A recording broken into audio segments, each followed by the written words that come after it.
We know that for the people who are most affected by the attacks and the conflict that's followed, time moves differently. Immediately before this, I met with the families of hostages being held in Gaza and with hostages who have been released. Several of those families I've now met multiple times.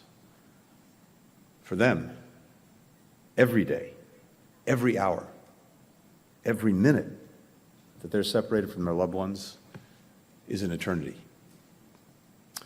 Time feels different for families in Gaza as well, hundreds of thousands of whom are experiencing acute food insecurity.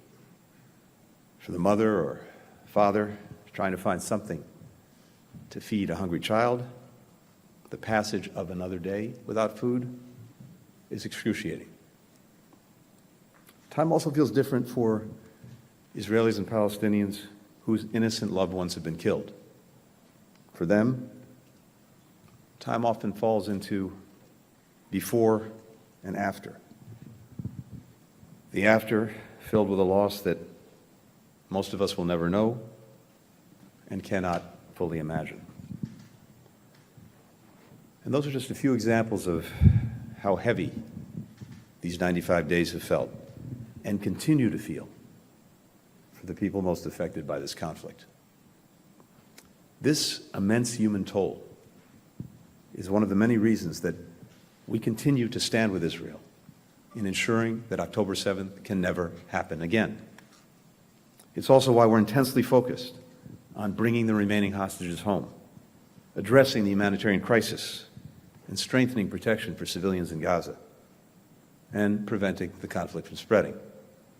And it's the reason we're working urgently to forge a path to security in this region. We believe the submission against Israel to the International Court of Justice distracts the world from all of these important efforts. And moreover, the charge of genocide is meritless. It's particularly galling, given that those who are attacking Israel, Hamas, Hezbollah, the Houthis, as well as their supporter Iran, continue to openly call for the annihilation of Israel and the mass murder of Jews. On this trip, I came to Israel after meeting with the leaders of Turkey, Greece, Jordan, Qatar, the United Arab Emirates, Saudi Arabia. All of those leaders share our concern about the spread of the conflict. All of them are committed to using their influence, using the ties that they have to prevent it from escalating, to deter new fronts from opening. In addition, all express grave concern about the dire humanitarian situation and the number of civilians killed in Gaza. We know that facing an enemy that embeds itself among civilians, who hides in and fires from schools, from hospitals, makes this incredibly challenging. But the daily toll on civilians in Gaza, particularly on children, is far too high. Important progress has been made in increasing the amount of aid getting into Gaza, including by opening Kerem Shalom. Nonetheless, 90% of Gaza's population continues to face acute food insecurity, according to the United Nations. For children, the effects of long periods without sufficient food can have lifelong consequences. As I underscored in our meetings today, more food, more water, more medicine, other essential goods need to get into Gaza, and then once they're in Gaza, they need to get more effectively to the people who need them.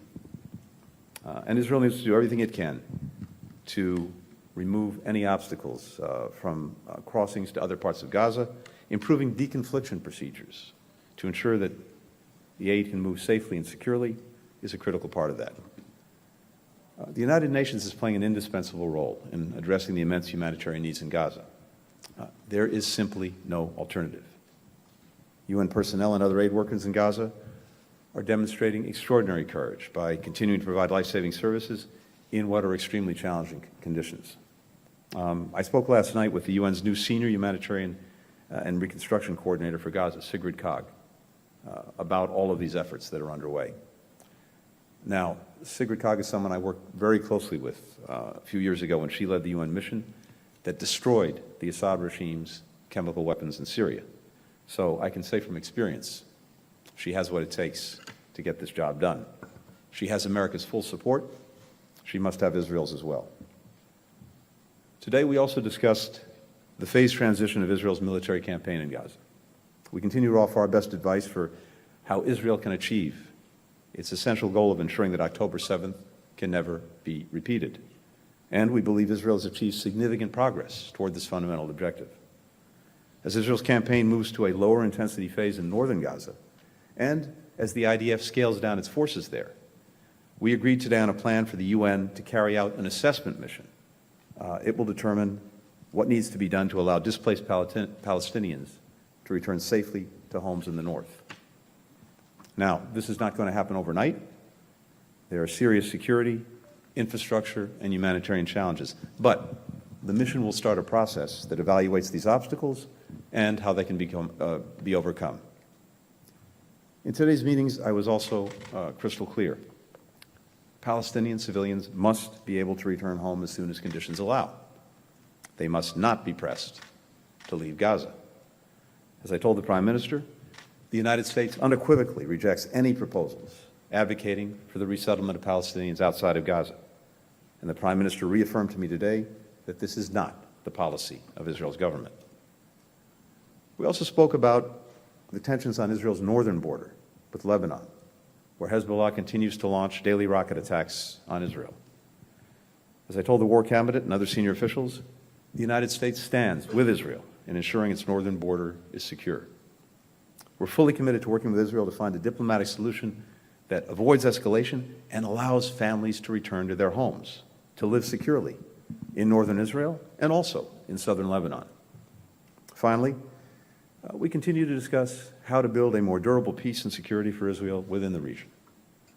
As I told the Prime Minister, every partner that I met on this trip said that they're ready to support a lasting solution that ends the long-running cycle of violence and ensures Israel's security.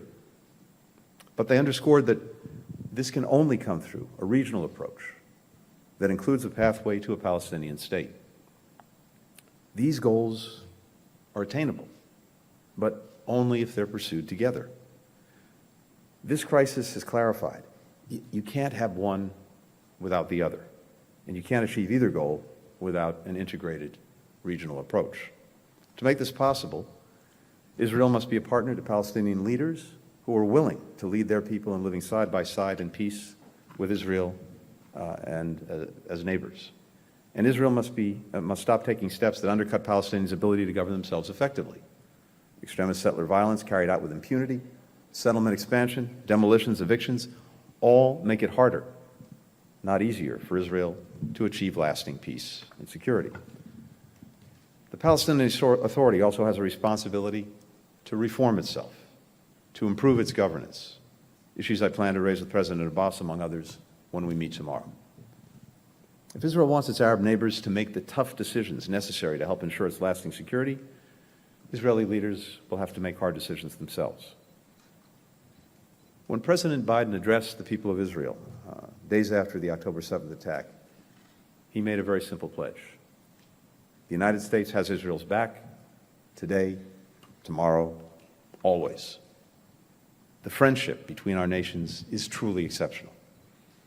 It's our unique bond and America's enduring commitment to the people of Israel that allows, indeed demands, that we're as forthright as possible in the moments when the stakes are highest, when the choices matter the most. This is one of those moments. Happy to take some questions. The first question goes to Simon Lewis with Reuters.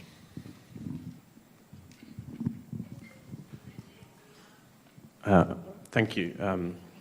Mr. Secretary, the future of the Gaza Strip has been a theme of your trip while you've been visiting regional countries. I wonder today, were you able to make any progress on closing the gap between Arab leaders and Israel on specific security, reconstruction, and governance arrangements for Gaza? And you talked before leaving Saudi Arabia yesterday about the need for a practical pathway to a Palestinian state as part of any efforts towards regional integration. And obviously that's come up today in your meetings with the cabinet. Has Prime Minister Netanyahu changed his mind? Is he still opposed to the creation of a separate Palestinian state? Or have you managed to convince him or get any guarantees that this is something that can happen? So one of the things that I heard very clearly on this trip, and these two questions are actually joined, is many countries in the region are really prepared to invest in a number of ways, to invest when the conflict in Gaza is over, in its reconstruction, in its security, supporting Palestinians in their governance. But it is essential to them that there also be a clear pathway to the realization of Palestinian political rights and a Palestinian state. And I think the view that they've expressed is that critical to ending once and for all a cycle of violence that is only going to repeat itself at some point in the future is through the realization of Palestinian political rights. That was a very clear message that I heard everywhere I went, just as I heard again a commitment not only to be engaged in the future of Gaza, but also to take the steps necessary, make the commitments necessary, provide the assurances necessary to give Israel confidence in its security.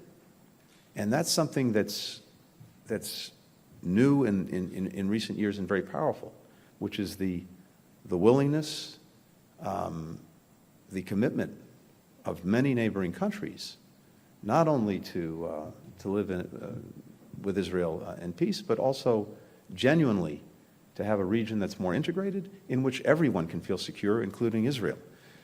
So there's I think also here, a potentially powerful opportunity for the future.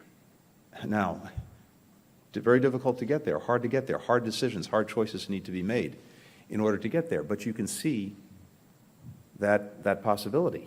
I'm not going to speak for the Prime Minister or anyone in the Israeli government about their views. I can just share our own and also share a little bit of what I heard from countries in the region. For the next question, Suleiman Masada with Khan News.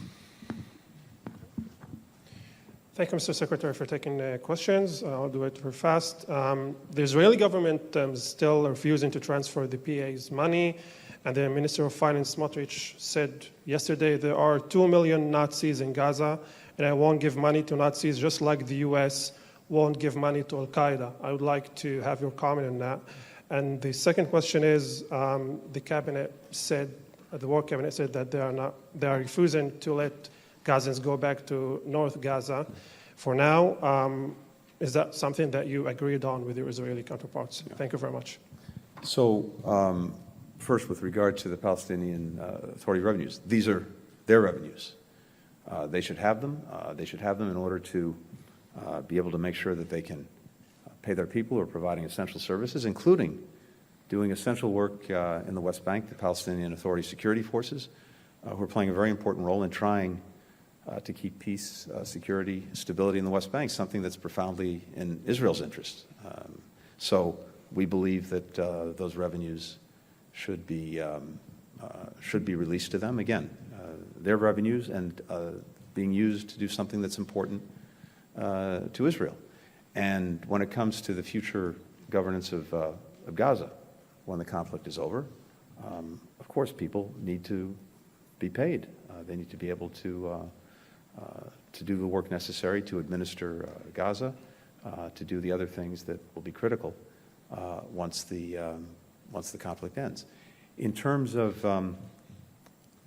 Palestinians and moving back north in Gaza, as I spoke to earlier, we have an agreement that the UN will now conduct an assessment to determine the conditions necessary for people to be able to move back home. There are a lot of really challenging and important issues to deal with, including things like unexploded ordnance and booby traps and other explosives that have been left by Hamas, infrastructure questions, proper support. All of those things are going to be evaluated by the United Nations pursuant to this agreement. And then, as soon as conditions allow, we want to see people be able to move back to their homes. And we've been very clear about the necessity of doing that when conditions allow, and making sure that if people want to go back, they can go back. Will Malden with the Wall Street Journal. Thank you so much. I just wanted to ask about, we've heard some voices among Israeli political leaders talking about the threat of Iran in the region, and of course, its proxies, Hezbollah and the Houthis, have been active in and around this conflict. But you're bringing a message to the region of de-escalation. Was your message of de-escalation heard and agreed with when you spoke to your Israeli counterparts and political leaders today? Or, we certainly haven't seen that.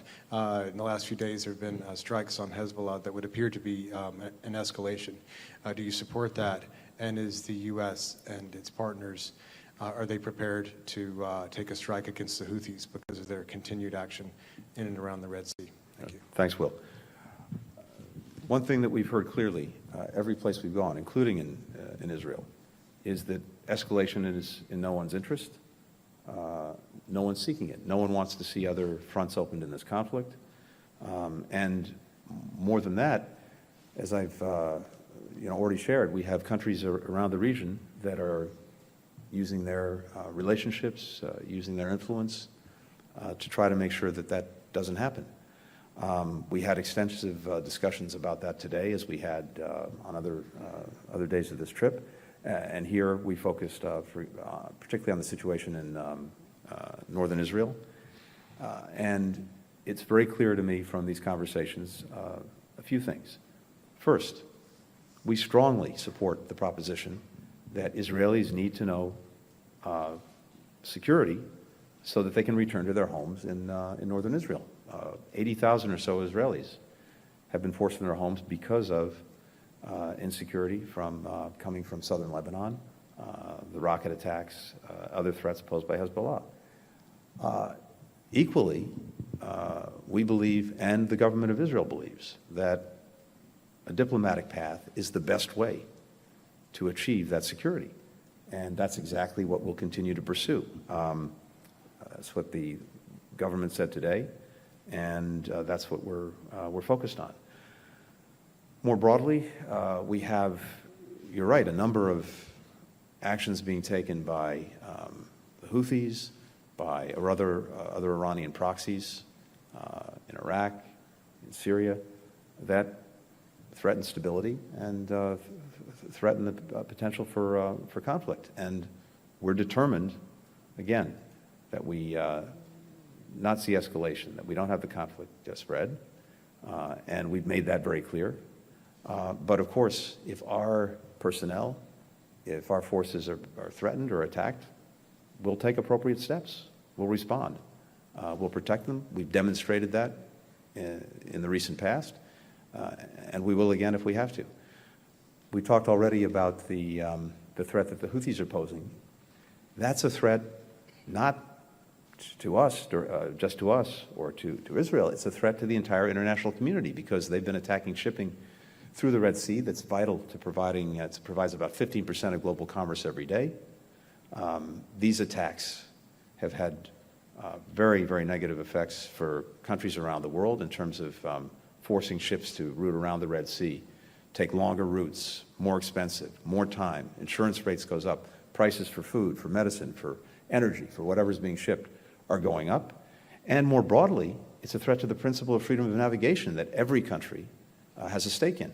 That's why more than 40 countries joined us in condemning the Houthi actions. That's why other countries have joined us in making clear that if this continues, there are going to be consequences.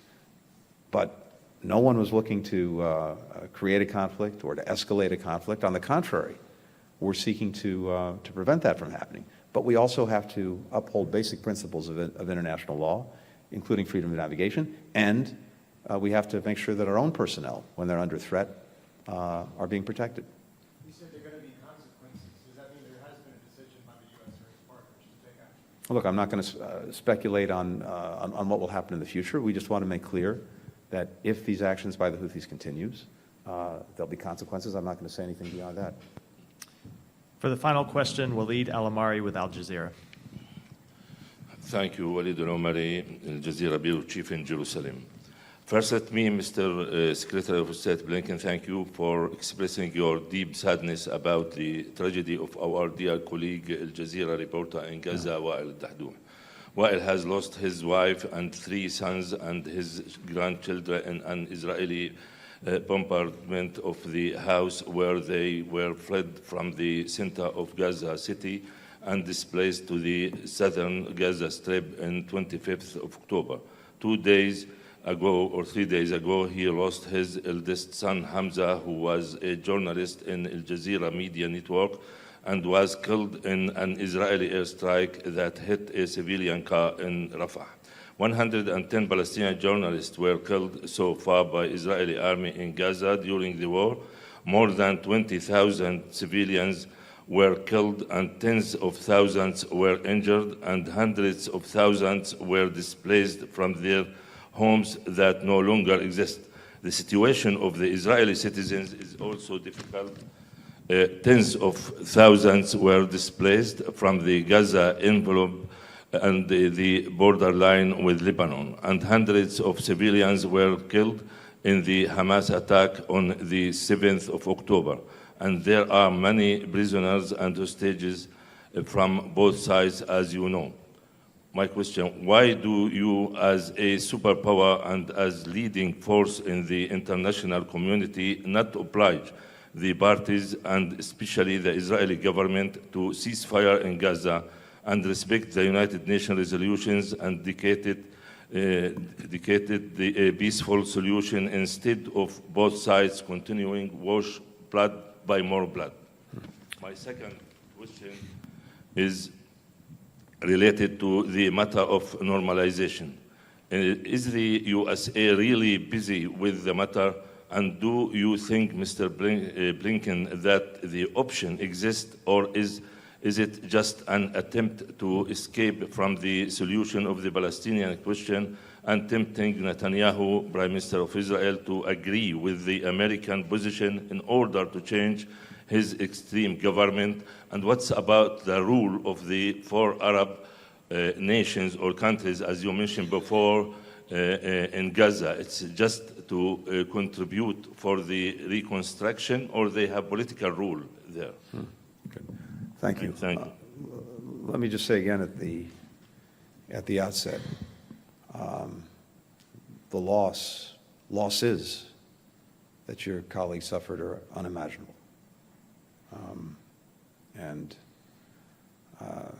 I have deep condolences for what he has suffered. I, again, can't even begin to fully imagine what he's gone through. And as I said again the other day, to the journalists who've lost their lives or been injured in Gaza, we feel very strongly for them as well. And the essential work that they do is more vital than ever. We want this war to end as soon as possible. There's been far too much loss of life, far too much suffering. But it's vital that Israel achieve its very legitimate objectives of ensuring that October 7th can never happen again. We believe they've made considerable progress toward that goal. At the same time, I think it's very important to remember that everyone has choices to make, and that includes Hamas. Hamas could have ended this on October 8th by not hiding behind civilians, by putting down its weapons, by surrendering, by releasing the hostages. None of the suffering would have happened if Hamas did what it did on October 7th, and had it made different decisions thereafter.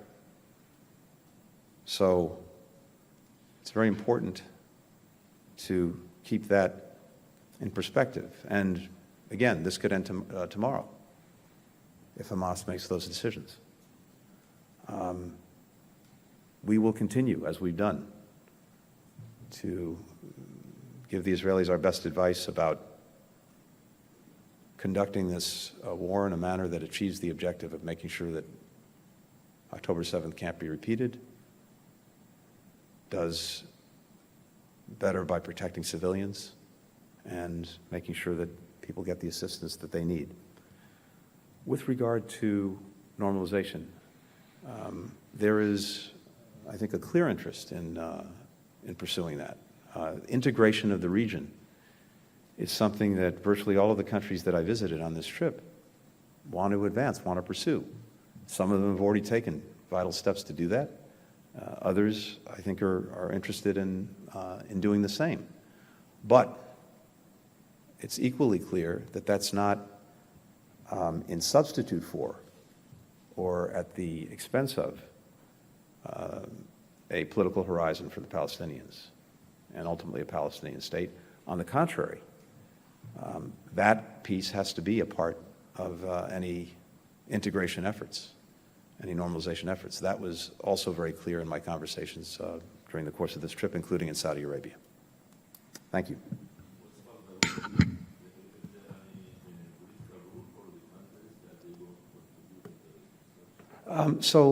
Again, I think these things are somewhat joined. It's clear that, as I mentioned before, most of the countries I visited are really prepared to, I think, support Gaza in the future, to support all the efforts that are necessary, and to support Palestinian-led governance for Gaza. But it's also vitally important to them that there be a pathway forward for the Palestinians in terms of their overall political rights and a very clear political horizon.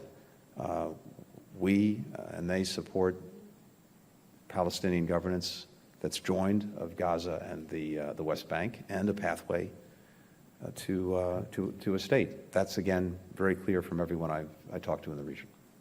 Thank you.